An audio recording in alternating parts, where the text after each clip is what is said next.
10 key rules for commas. 1.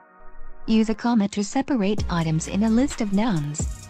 If you have more than 2 nouns, you need to separate them with commas. In a list of nouns, you will also separate the final 2 with the word and or the word or. Janet went to the store to buy pasta, broccoli, lemons, and beans. 2. In a string of 2 or more adjectives, use a comma. If the adjectives come before the noun, don't use and. You only need to use and in a list of adjectives if the list comes after the verb to be. I have a big, old, warm quilt on my bed. The quilt on my bed is big, old, and warm. 3.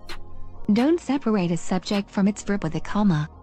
Even if the subject is very long and you feel a comma is needed to allow the reader to pause for breath, don't do it. 4.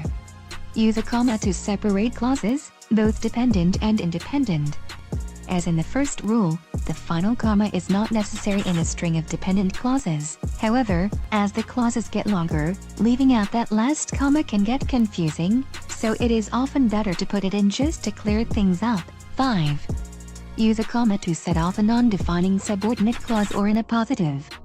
A non-defining subordinate clause gives some information about a noun, but the information is not necessary for identifying that particular noun.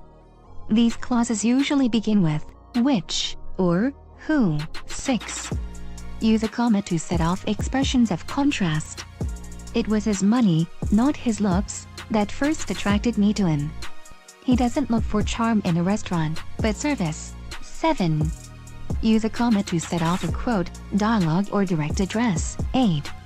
Use a comma to signal that the main, independent clause is about to begin, after an introduction, or that it is being interrupted. Words or phrases that may be used to introduce or interrupt a sentence include, in fact, on the other hand, to tell the truth, yes, no, indeed, well, nevertheless, however, etc. 9. Use commas in addresses, dates, and large numbers. And finally, 10. Use commas in the salutation and closing expression of a letter.